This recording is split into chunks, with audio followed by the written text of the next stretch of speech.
اما بعد فاعوذ باللہ من الشیطان الرجیم بسم اللہ الرحمن الرحیم رب اشرح لی صدری ویسر لی امری واحلل عقدۃ من لسانی یفقهوا قولی. الرحمن علم القرآن خلق الانسان علمہ البیان. رحمان اسی نے قرآن سکھایا، اسی نے انسان کو پیدا کیا اور اسے بولنا سکھایا. اللہ تعالی ہم سب کا خالق ہے. یہ دنیا بھی اس نے بنائی اور ہمیں بھی اسی نے بنایا. پھر ہماری ہدایت کے لیے پیغمبر بھیجے. آخری پیغمبر محمد الرسول اللہ صلی اللہ علیہ وسلم تھے، جن کے ذریعے یہ کتاب نازل کی، ان پر یہ قرآن اتارا گیا، انہوں نے یہ قرآن ہم تک پہنچایا. یہ قرآن رحمت ہے، شفا ہے، نور ہے، ہدایت ہے ہم سب کے لیے. یہ اللہ تعالیٰ کی بہت بڑی رحمت ہے کہ اس نے ہمیں دنیا میں بھٹکنے کے لیے نہیں چھوڑ دیا، بلکہ ہمارے ہر مسئلے کا حل بتایا. یہ الگ بات ہے کہ ہم قرآن نہ پڑھیں اور اپنے مسائل کا حل معلوم نہ کریں. اللہ تعالیٰ نے اپنی خاص رحمت سے ہمیں ہر چیز کا جواب دیا ہے. کس معاملے میں، کس موڑ پر، کب، کیا کرنا چاہیے اور کیا نہیں کرنا چاہیے، ایک ایک چیز کی تفصیلی رہنمائی اس کتاب میں موجود ہے. یہ سورت قرآن پاک کی بہت خوبصورت اور بہترین سورتوں میں سے ہے، جس میں اللہ تعالیٰ اپنی نعمتوں کا ذکر فرماتے ہیں اور بار بار اس بات کا ذکر کرتے ہیں کہ ہم ان پر غور و فکر کریں اور ان کو پہچانیں، ان کا انکار نہ کریں. تو فرمایا الرحمن، بہت مہربان، بار بار رحم فرمانے والا، بہت ہی مہربان. اور اس کی رحمت کس سے پتہ چلتی ہے کہ علم القرآن، اس نے قرآن کی تعلیم دی ہے، خود اس نے دی ہے. تو یہ قرآن کسی انسان کا لکھا ہوا نہیں، کسی فرشتے یا جن کی طرف سے نہیں، بلکہ خود اس کائنات کے خالق کی طرف سے ہے. وہی خالق جس نے انسان کو بنایا تھا اور انسان کو دوسری مخلوق سے مختلف بنایا. علمہ البیان، اس کو بولنا سکھایا. بولنے کی طاقت، بولنے کی قوت اور پھر ایسے الفاظ بولنے کی قوت، یہ اللہ کی نشانیوں میں سے ہے. بولنے کو تو، آوازیں نکالنے کو تو جانور بھی نکالتے ہیں. ہر ذی روح کسی نہ کسی طرح اپنے جذبات کا اظہار کسی نہ کسی زبان میں ضرور کرتا ہے، لیکن انسان کا بولنا ان سب سے مختلف ہے، جس میں ہماری زبان، ہمارے دل، دماغ، سوچ، یہ ساری چیزیں انوالو ہوتی ہیں. اور پھر بولنے کے مختلف طریقے، مختلف زبانیں ہیں. دنیا میں ہزاروں زبانیں، ہر علاقے کے لوگ اپنے اپنے طریقے پر، اپنے اپنے انداز میں مختلف چیزوں کے بارے میں مختلف نام انہوں نے رکھے ہوئے ہیں اور مختلف طریقے سے اپنے جذبات کا اظہار کرتے ہیں. انسان تو وہی انسان ہے، اور انسان کی خواہشات، تمنائیں، آرزویں، سوچیں اور بہت سی صلاحیتیں ایک ہی طرح ہوتی، لیکن ان کے اظہار کا انداز فرق ہوتا ہے. اور یہ بھی بڑی حیرت ہوتی ہے، کوئی فرینچ بول رہا ہے، کوئی انگریزی بول رہا ہے، کوئی جرمن بول رہا ہے، کوئی پنجابی بول رہا ہے، کوئی پشتو بول رہا ہے. کس طرح ایک انسان لفظ بولتا ہے اور پھر دوسرا شخص اس لفظ کو سمجھتا ہے، اور ہر شخص اپنی اپنی سمجھ کے مطابق اس کو سمجھتا ہے. ایک ہی بات ہوتی، لیکن لینے والوں کا، سننے والوں کا ظرف اور سوچ مختلف ہوتی. اور یہ کمیونیکیشن ہی ہوتی ہے جس کی بنا پر انسانوں کے درمیان محبتیں یا نفرتیں جنم لیتی ہیں. اگر بہترین کمیونیکیشن ہو، انسان ایک دوسرے کی بات اچھی طرح سمجھے، تو اچھی انڈرسٹینڈنگ ہوتی. اور اس سے زندگی آسان ہو جاتی. لیکن اگر انسان دوسرے کی بات نہ سمجھے اور اس کو غلط رنگ دے یا اس سے بدگمانی کرے تو وہی بات ہوتی ہے لیکن کچھ اور رنگ اختیار کر جاتی. اس سے زندگی دوبھر ہو جاتی ہے، مشکل ہو جاتی. یہی زبان ہے جو انسانوں کے دلوں کو پتہ کر لیتی. یہی زبان ہے کہ جو انسان کو عروج سے زوال کی طرف لے جاتی، محبت کو نفرت میں بدل دیتی. بعض اوقات اور کوئی وجہ نہیں ہوتی آپس کے تعلقات کی خرابی کی، صرف زبان کا غلط استعمال ہوتا ہے یا غلط طریقے سے جذبات کا اظہار کیا جاتا ہے.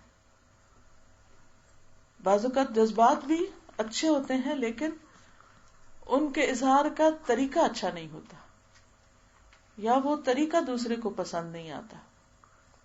تو اس کی حفاظت کی طرف نبی صلی اللہ علیہ وسلم نے بہت زیادہ توجہ دلائی. ایک موقع پہ آپ نے فرمایا کہ انسان بے خیالی میں ایسی بات کرتا ہے جس نے سوچی نہیں ہوتی، لیکن اس کی وجہ سے اس کو ایک دم جنت میں بلند ترین درجے مل جاتے ہیں. اور اسی طرح ایک دوسرا انسان بے خیالی میں کوئی بات کرتا ہے اور وہ اس بات کی وجہ سے جہنم کی گہرائیوں میں جا پہنچتا ہے. زبردست پاورفل ٹول ہے یہ، اور انسان کو ساری مخلوق سے ممتاز کرتا ہے، الگ کرتا ہے. گائے بھینس بھی سنتی ہیں، بلی کتا کو بھی سننے کی شاید صلاحیت ہم سے زیادہ ہو، لیکن انسان کا سننا ان سے مختلف ہے. انسان صرف سنتا نہیں، سن کے پھر سنا بھی سکتا ہے، اور اس سنانے میں پھر آگے انسان کی خیر و بھلائی یا انسان کے شر کا دروازہ کھل جاتا ہے. تو یہاں پر فرمایا کہ خلق الانسان علمہ البیان، اس نے انسان کو پیدا کیا اور انسان کو بولنا سکھایا، اور پھر یہ بولنا اور یہ سننا علم حاصل کرنے کا ذریعہ بھی ہے. اسی سے انسان اللہ کا ذکر بھی کرتا ہے، اسی سے انسان دوسروں کے دل بھی توڑتا ہے، اسی سے انسان محبت کی چاشنی دوسرے کے دل میں گھولتا ہے، اور اسی سے انسان زندگی کو کڑوا کر کے رکھ دیتا ہے. ایک مرتبہ آپ صلی اللہ علیہ وسلم کی ازواج میں سے ایک نے دوسری کے بارے میں صرف اتنا کہا کہ فلاں کا قد ٹھینگا ہے، یعنی چھوٹا ہے، پستہ قد والی. آپ نے فرمایا کہ تم نے اتنی بڑی بات کی ہے کہ اگر وہ سمندروں میں ملا دی جائے تو ان سب کو کڑوا کر دے. ایک چھوٹی سی بات، کسی کے قد پہ بات، اتنی سخت بات ہے. اب دیکھیے کہ ہمیں سب سے زیادہ اپنے سے پیار ہوتا ہے، ہم اسے مانے یا نہ مانے، لیکن یہ انسان کی ویکنس ہے. کوئی انسان خدا کو گالیاں دے تو ہمیں تھوڑا سا برا لگے گا، تھوڑی تکلیف ہوگی، کوئی کسی کو ماں کی دے، بہن کی دے. لیکن اگر کوئی آپ کو گالی دے، آپ کو برا بھلا کہے، آپ کو کرٹیسائز کرے، اس وقت جو خون کھولتا ہے وہ کسی اور چیز میں نہیں کھولتا. بہت نیچرل سی بات ہے. اسی لیے اس بات کو اتنا سخت بات کہا گیا. یہ بہت سخت بات ہے کہ انسان کسی کے ناک پہ، کسی کی آنکھوں پہ، کسی کے فزیک پہ، کسی کے ہائٹ پہ، کسی کے چال پہ، کسی کے کپڑوں پہ ہنسے یا مذاق اڑائے یا اس کو کوئی نام دے. اور یہ آپ دیکھیے کہ ہمارے معاشرے میں کتنا عام ہے. کبھی مذاق مذاق میں ہم دوسرے کے سب باتیں کہہ جاتے ہیں. اس کو بولنا نہیں آتا، اس کو چلنا نہیں آتا، فلاں کو پکانا نہیں آتا، اس کو تو ملنا نہیں آتا، اس کو رکھ رکھاؤ نہیں آتا، اس کو یہ نہیں، اس کو وہ نہیں. خاص طور پر آپ دیکھیں کہ جیسے رشتہ لینے سے پہلے اور پھر شادی کے بعد جس قسم کی گفتگویں عام طور پر خاندانوں میں ہوتی ہیں، اس سے کتنے جھگڑے فساد ہوتے ہیں.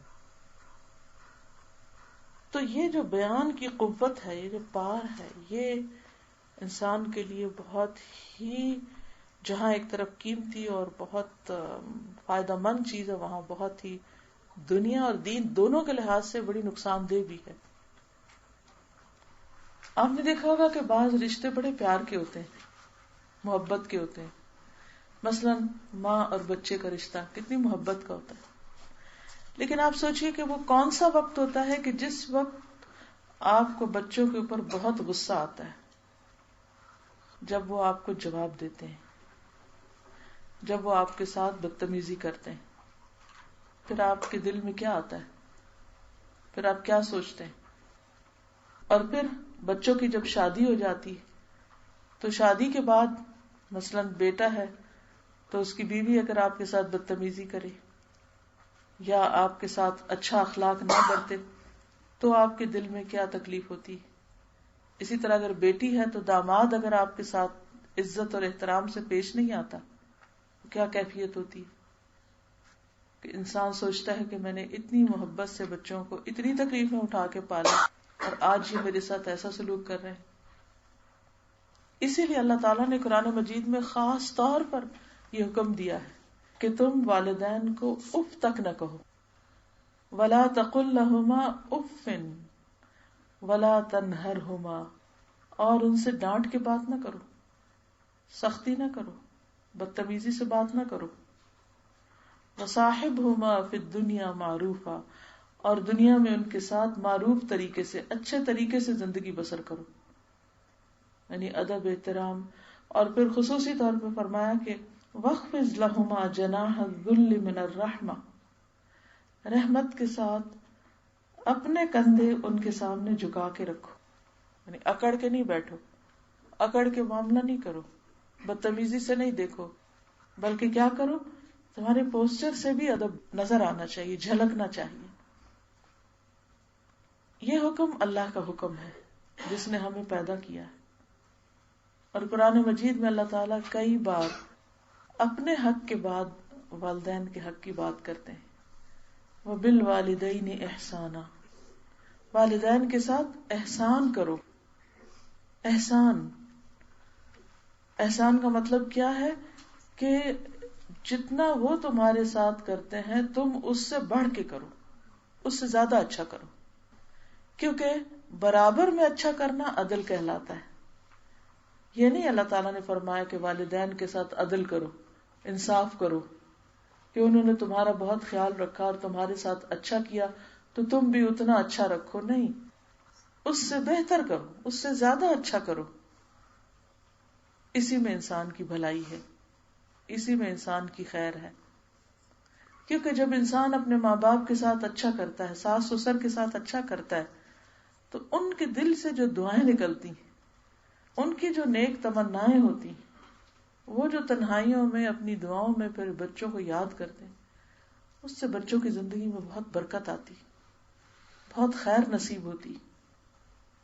لیکن جب انسان والدین کے ساتھ اچھا نہیں کرتا اور چھوٹی چھوٹی باتوں کو بہانہ بنا لیتا ہے کہ میرے ساتھ بھی تو انہوں نے ایسا اور ایسا کیا، تو نتیجہ کیا ہوتا ہے؟ ہو سکتا ہے کہ وقتی طور پر وہ آپ کو کچھ نہ کہیں، چھوڑ دیں آپ کے حال پر. کئی دفعہ ایسا ہوتا ہے نا، بچے کچھ کرتے ہیں تو تکلیف بہت ہوتی، لیکن انسان کہتا ہے چلو چھوڑو، اگنور کر دیتے، لیکن ایک دل میں تکلیف تو رہ جاتی. اب اوپر اللہ بیٹھا ہوا دیکھنے والا کہ ماں باپ نے کیا کیا، بچوں نے کیا کیا، پھر ماں باپ نے کیا فیل کیا، پھر بچوں کا ری ایکشن کیا تھا. یہ سارے ہمارے تانے بانے جو ہیں ہم نہیں بعضوں کا دیکھ رہے ہوتے، وہ اوپر والا دیکھ رہا ہوتا ہے. وہ ہمارے ظاہر کو بھی دیکھتا ہے، وہ ہمارے دلوں کا حال بھی جانتا ہے، اور الٹیمیٹ ہمارے اعمال کی جزا اور سزا اس کے ہاتھ میں ہے. اور جب وہ نافذ ہوگی کوئی اس کو روک نہیں سکتا، کوئی اس کو منع نہیں کر سکتا کہ یا اللہ تو فلاں کو یہ نہ دے یا فلاں کو یہ سزا نہ دے. نہیں، جو وہ چاہے، جیسا وہ چاہے، جتنا وہ چاہے، دنیا میں بھی اور آخرت میں بھی. اس لیے ہر معاملے میں ہمیں اللہ سے ڈرتے رہنا چاہیے. اور احسان ایک اس طرح بھی ہوتا ہے کہ جب دوسرا اچھا نہ کر رہا ہو پھر بھی آپ اچھا کریں. بہت دل گردے کی بات ہوتی ہے کہ ماں باپ بعض اوقات بیماری کی وجہ سے، پریشانیوں کی وجہ سے اگر تلخ بھی ہو جائے تو بھی تم درگزر کر جاؤ، اس کا بدلہ تمہیں اللہ دے گا. اور اگر تم نے ان کے ساتھ اچھا نہیں کیا تو والدین کے ساتھ بدتمیزی یا والدین کے ساتھ برا سلوک ان گناہوں میں سے ہے جس کی سزا انسان کو آخرت سے پہلے دنیا میں بھی مل جاتی ہے. انسان مر نہیں سکتا جب تک وہ دیکھ نہ لے اس سزا کو جو اس کی بنتی ہے والدین یا رشتہ داروں کے ساتھ ظلم اور زیادتی کرنے کی شکل میں. بعض اوقات ہم ایک غلط کام کرتے ہیں, ہمیں فوری طور پہ کچھ نہیں ہوتا تو ہم سمجھتے ہیں کچھ نہیں ہم ٹھیک کر رہے ہیں, اور اپنے آپ کو جسٹیفائی کر کے پھر مزید اس سے آگے بڑھ جاتے ہیں, اس سے آگے بدتمیزی, اس سے آگے غلط کام کرتے ہیں, دلوں میں رکھ لیتے ہیں, بغض پالتے ہیں. اب بظاہر دیکھنے میں تو کچھ نہیں, لیکن وہ انسان کو کسی دوسری جگہ سے ایسی تکلیف پہنچتی ہے کہ انسان سوچ بھی نہیں سکتا. اس کو بھول چکا ہوتا وہ اس نے کیا کیا ہے, کون سا گناہ کیا ہو, کون سا غلط کام کیا, اس کو خود بھی یاد نہیں ہوتا. اور ہم سب گناہگار اور کمزور انسان ہیں. اللہ تعالیٰ اپنے حق معاف کر دیتا ہے. کبھی نماز چھوٹ گئی ہم سے, بعد میں ہم شرمندہ ہوئے, قضا پڑھ لی یا پھر توبہ کر لی, اللہ تعالیٰ معاف کر دیتا ہے, کیونکہ یہ بندے اور اللہ کے درمیان ہے. اس کا یہ مطلب نہیں کہ انسان جان بوجھ کے نمازیں چھوڑتا جائے, کیونکہ جان بوجھ کے چھوڑنے والا تو پھر اس کو تو اسلام کا ہی خطرہ پڑ جاتا ہے. لیکن انسان ہے, کبھی روزے میں کوتاہی ہو جاتی ہے, کبھی کوئی اور صدقہ زکوٰۃ خیرات میں کوئی اونچ نیچ ہو گئی, اللہ تعالیٰ معاف کر دیتا ہے. لیکن جہاں بندوں کا معاملہ ہے بہت سخت معاملہ ہے. بندوں کی معافی کا معاملہ اللہ نے بندوں کے ہاتھ میں دے دیا اصل میں, اور فرمایا کہ میں تو اس وقت تک نہیں معاف کروں گا جب تک کہ بندے آپس میں معاف نہ کر لیں, حتیٰ کہ جنت میں جانے سے پہلے پل پار کر آئے. پل صراط پار ہو گیا ہے, نامہ اعمال دائیں ہاتھ میں ہے, جنت کا ٹکٹ بھی مل چکا ہے کہ اب انٹری چلو اس رستے پہ. انٹر ہونے سے پہلے پھر روک لیا جائے گا, اور ایک نہر جس کو نہر الحیات کہتے ہیں وہاں دلوں کو دھویا جائے گا, آپس میں ایک دوسرے سے صلح کرائی جائے گی یا آپس میں ایک دوسرے سے معافی تلافی کرائی جائے گی, تب جنت میں داخل ہوں گے. کیونکہ جنت والوں کے دل سب کے ایک طرح کے ہوں گے, اختلاف نہیں ہوگا ان میں, ایک دوسرے سے نفرت, عداوت, بغض, کھچاؤ, کوئی بیڈ فیلنگ ہوگی نہیں. کیونکہ جنت کے لیے کوالیفائی کرتے ہی وہ ہیں جن کے دل صاف ہوں. چونکہ ہم انسان ہیں, ہمیں کچھ نہ کچھ کسی سے ٹھیس پہنچ جاتی ہے, تکلیف ہو جاتی ہے, پھر ہم دل میں بھی رکھ لیتے ہیں, پھر ہم دل سے نکالنے کی بھی کوشش کرتے ہیں لیکن پھر نہیں نکال پاتے, اور اتنے میں موت آ پکڑتی ہے. اب کیا ہو, اب الحمدللہ اور بہت اچھے اچھے نیک کام کیے ہوئے ہیں, بہت کچھ اور ہے, اللہ تعالیٰ ان اعمال سے راضی ہے, لیکن ادھر اس نے کچھ ایسے غلط کام کیے ہیں جس سے بندے ناراض ہیں, اس سے رشتہ دار ناراض ہیں, یا ماں باپ ناراض ہیں, یا کوئی اور کوئی بھی. اب یہ اٹکاؤ بنا ہوا ہے. سورۃ الاعراف ایک قرآن مجید کی سورت ہے جس میں اعراف والوں کا ذکر آتا ہے. اعراف والے وہ جن کے نیک اور بد اعمال برابر ہیں, یا یہ کہ انہوں نے بہت نیکیاں کی مگر ایک گناہ ایسا کیا ہوا کہ وہ رکاوٹ بنا ہوا ہے. اب آپ دیکھیں جیسے ہارٹ اٹیک ہوتا ہے تو وہ ایک کلاٹ ہوتا ہے, سارا بدن ٹھیک کام کر رہا ہے, اس ایک کلاٹ میں جا کے ایسی جگہ کچھ اٹکاؤ کر دیا کہ جس کی وجہ سے پوری لائف ڈینجر میں ہو گئی. اسی طرح ایسے لوگ ایک طرف مثلا شہید ہیں, ایک طرف مثلا ان کے پاس بڑے نیک ہیں, صالح ہیں, صدقہ خیرات خوب کیا ہوا ہے, روزے بہت رکھتے رہے ہیں, بڑے اچھے اچھے کام کیے, لیکن دوسری طرف ماں باپ کو بھی ستایا ہوا ہے. اب نیکیوں کی وجہ سے جنت کو کوالیفائی کر رہے ہیں, دوسری طرف ماں باپ کو ستانے کی وجہ سے جنت سے روکے جا رہے ہیں. تو اب وہ جو کانفلکٹ آ گیا بیچ میں, اس کے لیے ان کو ایک مقام ہے اعراف, جنت اور دوزخ کے بیچ میں اونچی جگہ, اس پہ روک دیا جائے گا,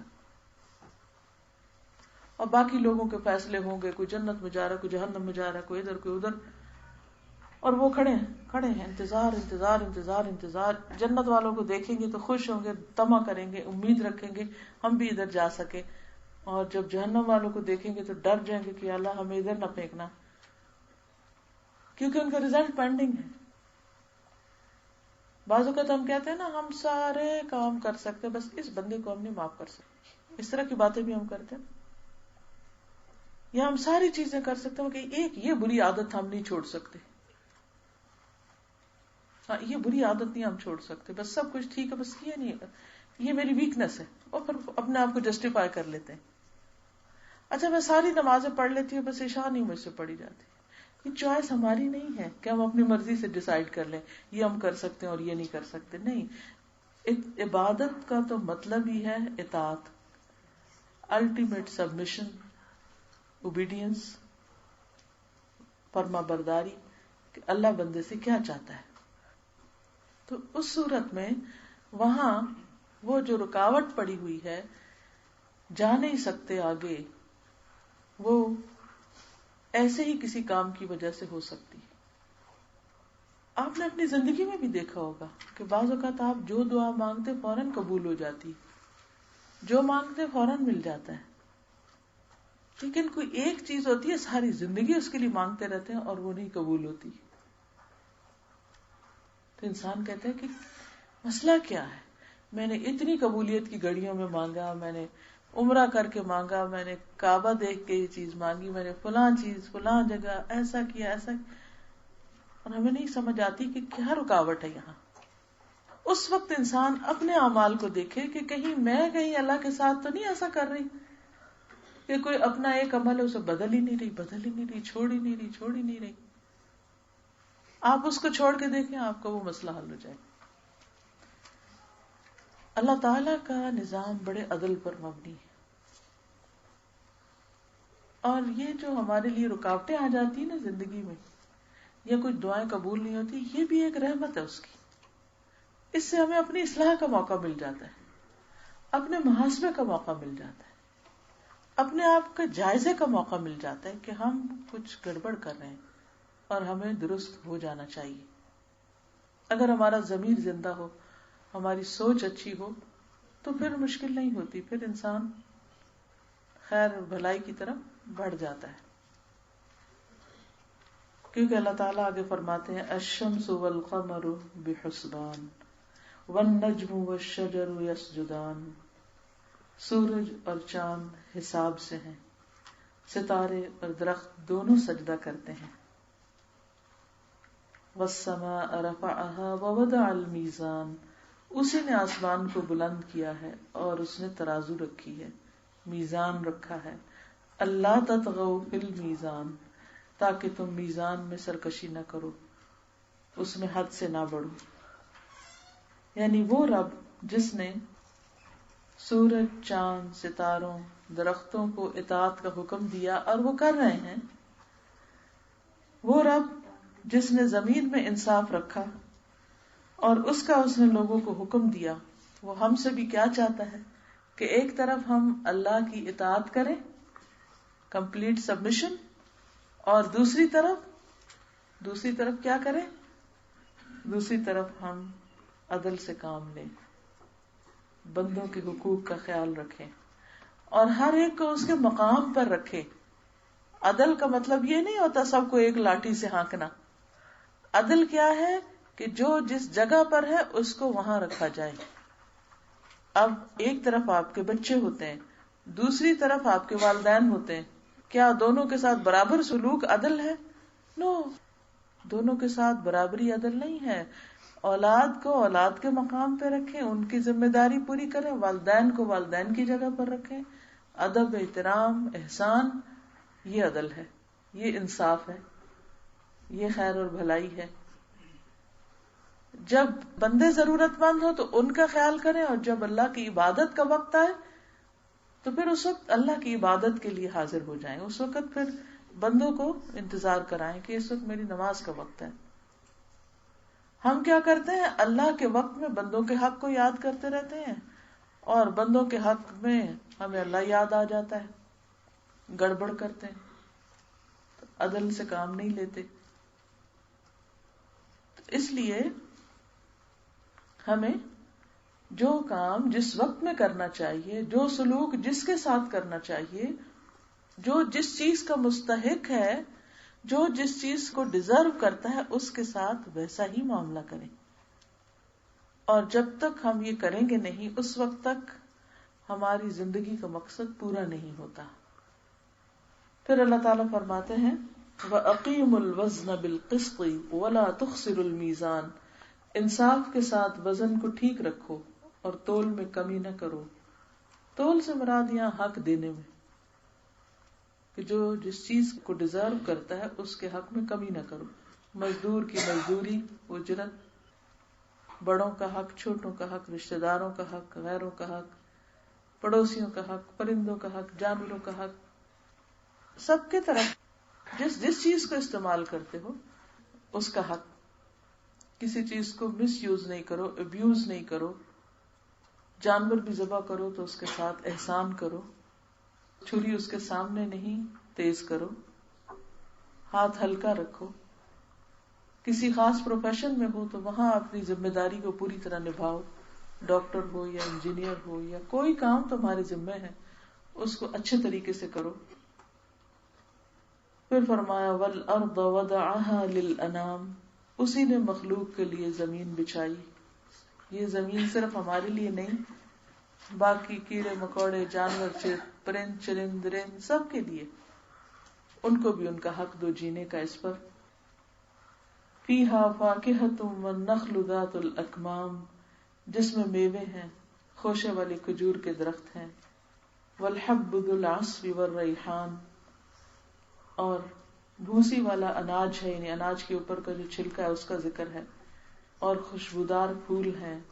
فَبِأَيِّ آلَاءِ رَبِّكُمَا تُكَذِّبَانِ، پس اے انسانوں اور جنوں تم اپنے رب کی، اپنے پروردگار کی کس کس نعمت کو جھٹلاؤ گے. اللہ تعالیٰ اپنی نعمتیں گنوا کے پھر انسانوں سے پوچھ رہا ہے، اور یہ جملہ بار بار اس صورت میں ریپیٹ ہوتا ہے کہ اے بندے، میں نے تیرے ساتھ اتنا احسان کیا، تو نے میری نعمتوں کو کیوں نہیں یاد رکھا؟ تو نے میری نعمتوں کو کیوں نہیں پہچانا؟ تو نے اپنا فرض کیوں نہیں پورا کیا؟ جب تیرے لیے میں نے اتنا کچھ بنایا تو اپنے رب ہی کو یاد نہیں کرتا؟ تو اسی کا حق بھول گیا. اور جب رب نے تیرے مال میں تیرے پاس دوسروں کا حق رکھ دیا تو نے ان کو وہ کیوں نہ لوٹایا؟ اللہ نے زمین میں جتنے ریسورسز پیدا کیے ہیں وہ سارے انسانوں کے لیے صرف کافی نہیں، اس سے بھی زیادہ ہے. لیکن انسانوں کی غلط تقسیم نے باقی انسانوں کے لیے زندگی دوبھر کر دی ہے. اس ظلم کی وجہ سے کہ چند انسان ان ریسورسز کو مس یوز کر رہے ہیں اور باقی بھوک کاٹ رہے ہیں، یا مختلف اور طریقوں سے انسانوں کے حقوق کے اوپر اثر پڑا ہے، تو ان سب چیزوں کی پوچھ ہوگی. اور جب اللہ پوچھے گا اس وقت تم کس نعمت کا انکار کر سکو گے کہ میں تو نہیں جانتا اس چیز کو؟ نہیں، ہر انسان سے سوال بھی اتنا ہی کیا جائے گا جتنا اس کو ملا، اور جو اس کو ملا اس پر اس سے سوال ہوگا. سورۃ التکاثر میں آتا ہے وَلَتُسْأَلُنَّ يَوْمَئِذٍ عَنِ النَّعِيمِ، اور تم سے ضرور پوچھا جائے گا اس دن نعمتوں کے بارے میں. کسی دن آپ کاغذ پین لے کے بیٹھیں اور صبح سے شام تک جو آپ کھاتے ہیں صرف ان سب چیزوں کے نام لکھیں اور پھر گنے کتنی چیزیں. کبھی ٹماٹر مہنگے ہو جاتے ہیں تو کھانے میں ٹماٹر نہ ہو تو ہم کہتے ہیں کھانے کا ٹیسٹ نہیں بنا، ٹماٹر نہیں ہے. کتنا اس کو مینشن کرتے ہیں، ایک چیز کم ہو جائے. تو ایک ایک ڈش کے اندر کتنے انگریڈینٹس ہیں اور کتنا پھر ہم تول ناپ کے پرفیکٹلی ان کو مکس کرتے ہیں تاکہ ٹیسٹ بنے. تو ایک چیز جو ہم کھاتے ہیں اس کے اندر کئی چیزیں ملائی ہوتی ہیں ہم نے، ان سب کو الگ الگ کر کے لکھے. آپ حیران ہو جائیں گے کہ ایک دن میں ہم اتنا کچھ یوز کرتے ہیں. کچھ چیزیں زمین سے آ رہی ہیں، کچھ پہاڑوں سے آ رہی ہیں، کوئی جانور ہمارے لیے بنانے پہ دن رات بیچارے لگے ہوئے. کبھی ہم نے سوچا جب ہم دودھ پیتے ہیں کہ یہ دودھ بنا کیسے؟ ایک چلتی پھرتی فیکٹری اللہ نے ہمارے لیے لگائی. گائے یا بھینس کتنا زیادہ گھاس کھاتی ہے اور اس گھاس سے پھر دودھ بنتا ہے. اس کا خون بھی بنتا ہے، گوبر بھی بنتا ہے. ہم شہد کھاتے ہیں، شہد کیسے بنتا ہے؟ ایک مکھی کتنی جان ماری کرتی، کتنا بھاگتی دوڑتی ہے اس چھوٹے چھوٹے پھولوں کے رس کو چوستے وقت، کہ اگر ہم نیکڈ آئی سے دیکھیں تو شاید وہ اس کی کوئی کوانٹٹی سمجھ ہی نہ آئے کہ کیا کھایا اس نے کس پودے سے.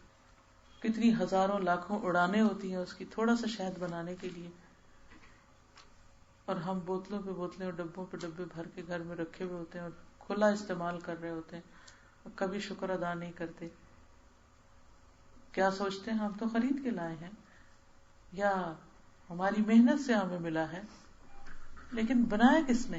کیا دنیا کی تمہاری کوئی فیکٹری یہ بنا سکتی ہے؟ قطعاً نہیں.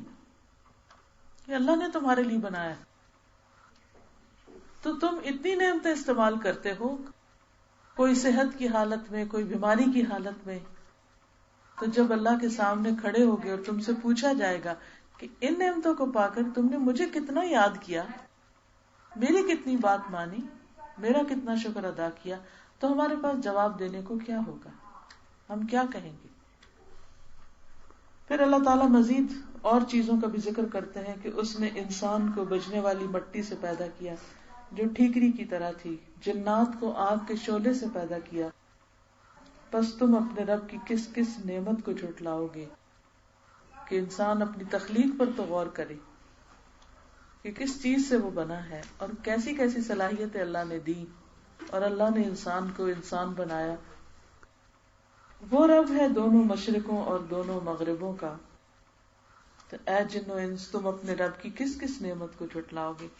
سورج کا نکلنا اور غروب ہونا دونوں ہی انسان کے لیے کتنا خوبصورت منظر رکھتے ہیں، اور پھر دن میں دھوپ کا چمکنا اور رات کو اندھیرے میں سونا کیسی کیسی نعمتیں ہیں.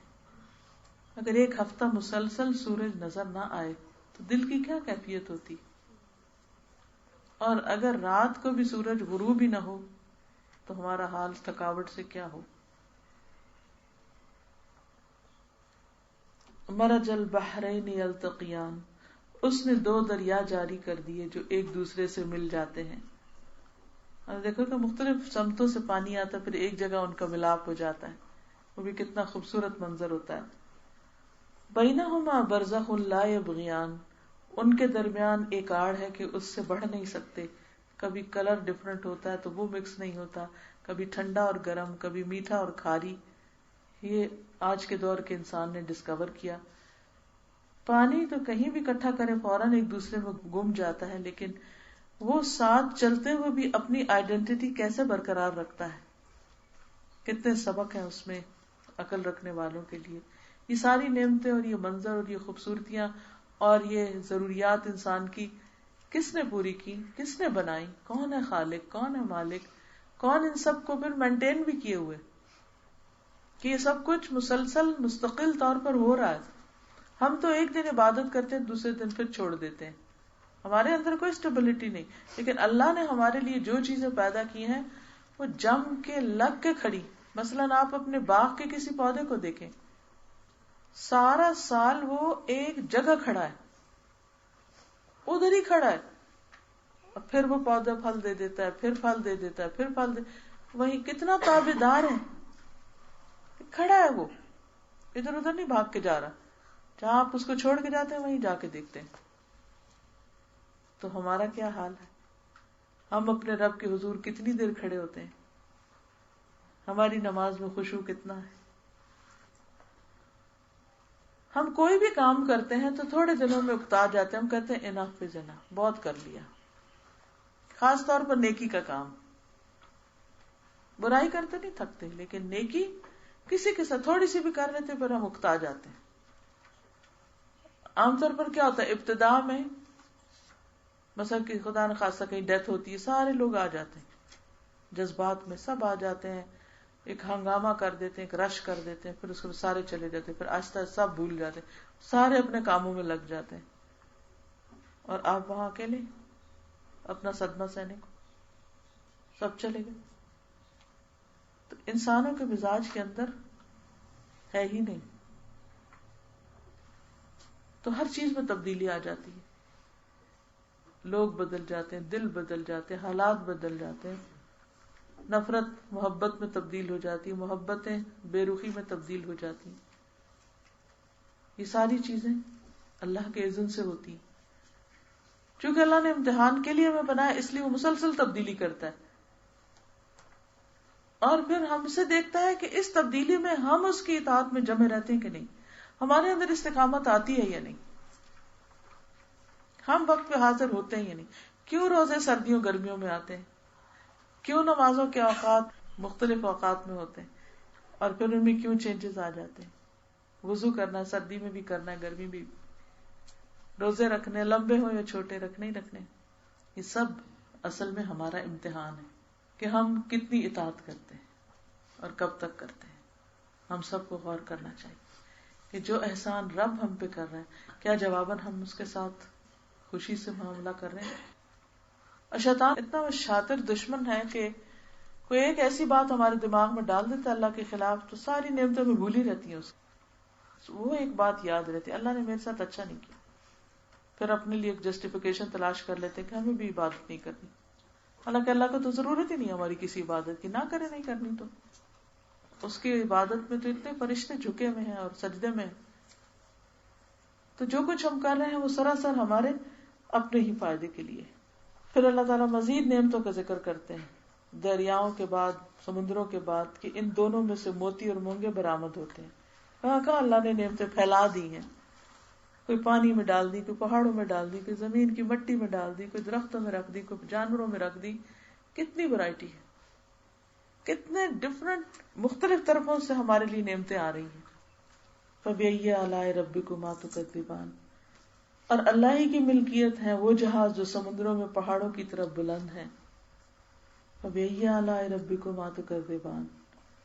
زمین پر جو ہے سب فنا ہونے والے ہیں، صرف تیرے رب کی ذات جو عظمت اور عزت والی ہے وہ باقی رہ جائے گی. باقی سب نے جانا ہے، موت کا بھی دن لکھا ہوا ہے، وقت لکھا ہوا ہے. فَبِأَيِّ آلَاءِ رَبِّكُمَا تُكَذِّبَانِ. تو جو زندگی ملی ہے اس میں کیا کیا، کیا بہانہ کرو گے کہ رب یہ نہیں کر سکے یا وہ نہیں کر سکے. اتنے سال دیے تمہیں اور تم وہ نہیں کر کے آئے جو کام تمہیں کرنے کو کہا گیا تھا. سب آسمان اور زمین والے اسی سے مانگتے ہیں، ہر روز وہ ایک شان میں ہے. آج نہیں ملا کل دے دے گا، لیکن مانگتے چلے جاؤ. فَبِأَيِّ آلَاءِ رَبِّكُمَا تُكَذِّبَانِ. جنوں اور انسانوں کے گروہ، ان قریب ہم تمہاری طرف پوری طرح متوجہ ہو جائیں گے، یعنی پورا حساب لیں گے. فَبِأَيِّ آلَاءِ رَبِّكُمَا تُكَذِّبَانِ. اے گروہ جن و انس، اگر تم آسمانوں اور زمین کے کناروں سے باہر نکل جانے کی طاقت رکھتے ہو تو نکل بھاگو. بغیر غلبے اور طاقت کے تم نہیں نکل سکتے. فَبِأَيِّ آلَاءِ رَبِّكُمَا تُكَذِّبَانِ. یعنی تم اللہ سے بھاگ کے کہیں نہیں جا سکتے، کنٹرول میں ہو پوری طرح. تم پر آگ کے شعلے اور دھواں چھوڑ دیا جائے گا، پھر تم مقابلہ نہ کر سکو گے. فَبِأَيِّ آلَاءِ رَبِّكُمَا تُكَذِّبَانِ.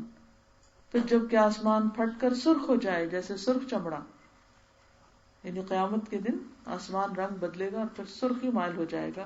فَبِأَيِّ آلَاءِ رَبِّكُمَا تُكَذِّبَانِ. تو اس وقت تم اپنے رب کی کون سی نعمتوں کا انکار کرو گے کہ ہمیں نہیں ملی تھی. پہلے ان کا تو حساب دو جو ملا ہوا.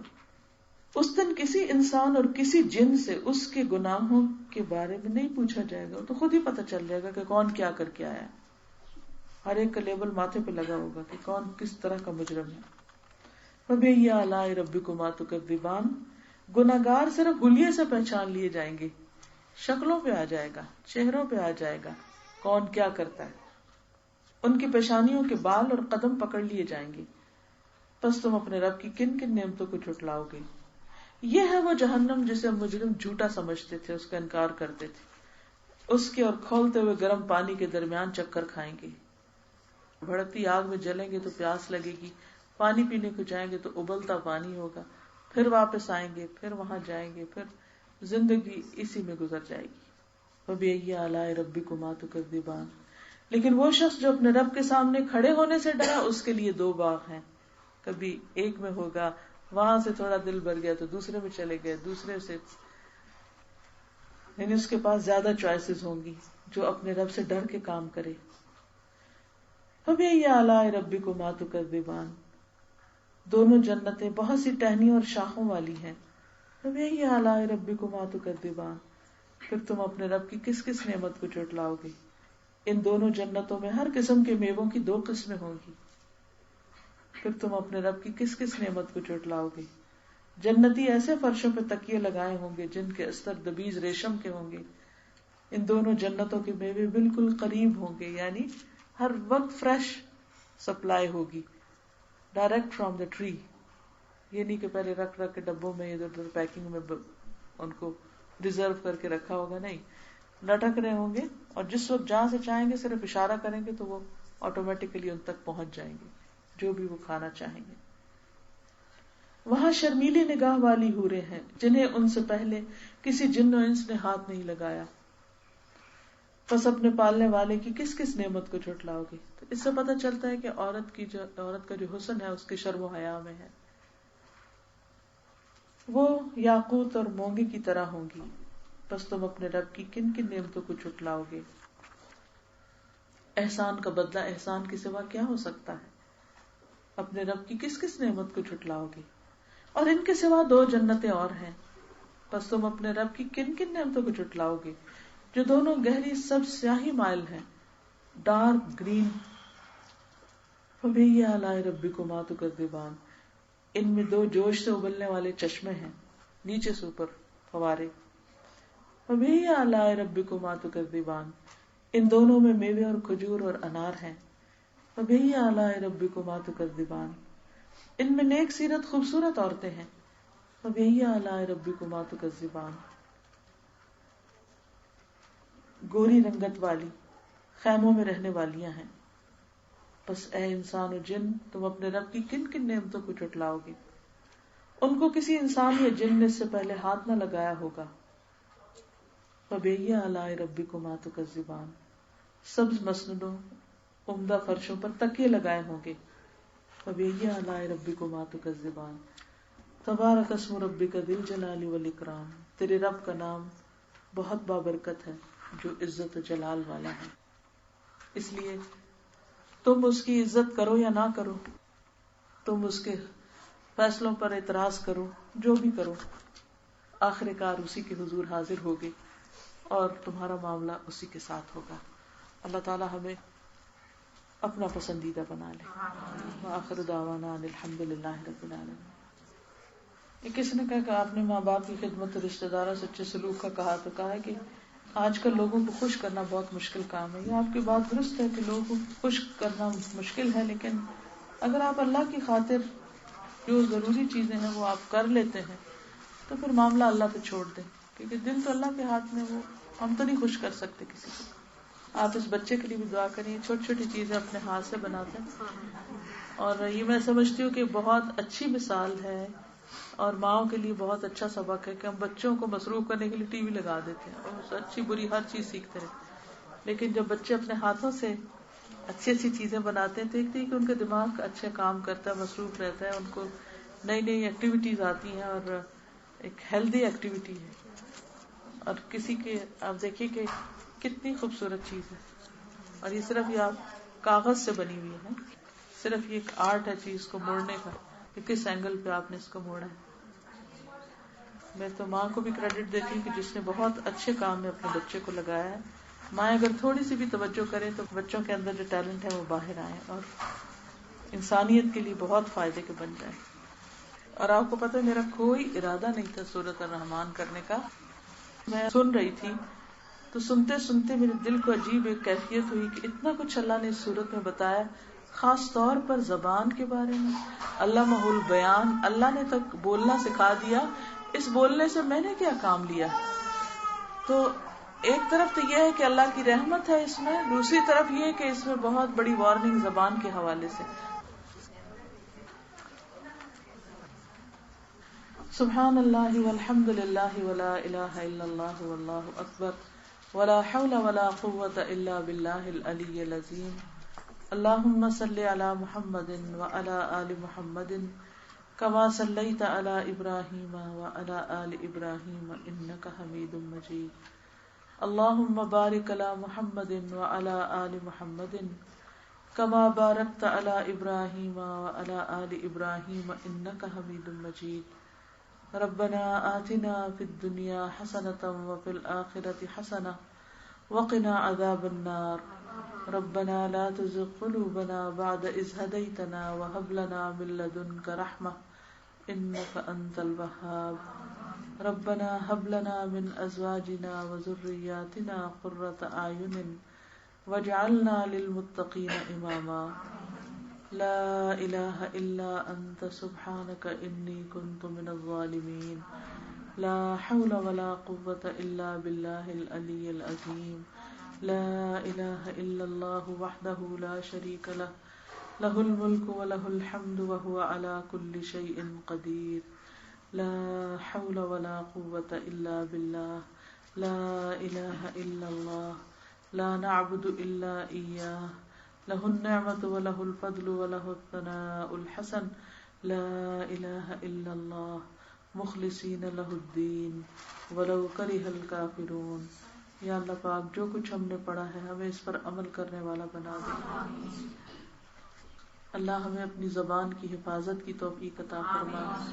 ہماری زبان کو اپنا ذکر کرنے والا بنا دے, شکر کرنے والا بنا دے, لوگوں کے لیے تکلیف اور آزاری نہیں, لوگوں کے لیے آسانی اور رحمت کا ذریعہ بنا دے. یا اللہ ہماری زبان سے ایسے کلمات نکلیں جو ہمارے لیے صدقہ بن جائیں. اللہ ہمیں ہر شر سے محفوظ رکھ, اور ہم سے جو بھی غلطیاں اور کوتاہیاں ہوئی ہیں کسی انسان کے بھی حق میں, اللہ تعالیٰ تو ہمیں بھی معاف کر دے اور ان کو بھی معاف فرما دے.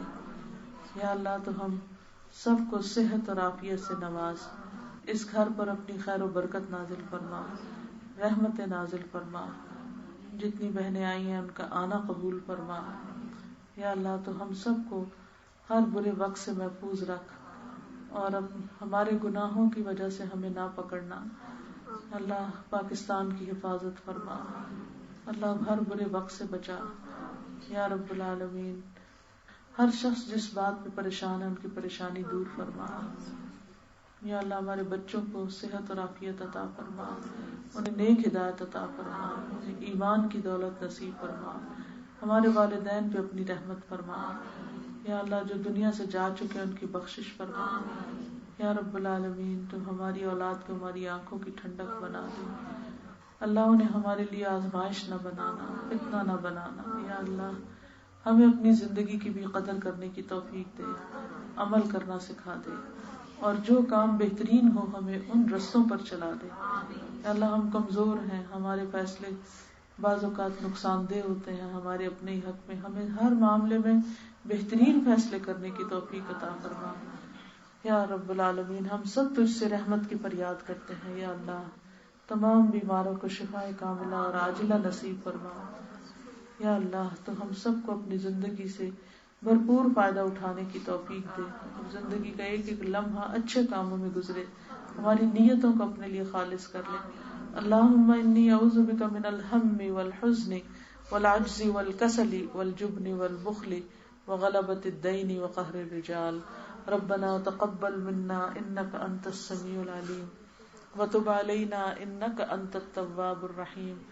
وصلی اللہ تعالی علی خیر خلقہ محمد وعلى آلہ واصحابہ واہل بیتہ اجمعین برحمتک یا ارحم الراحمین. الہی آمین.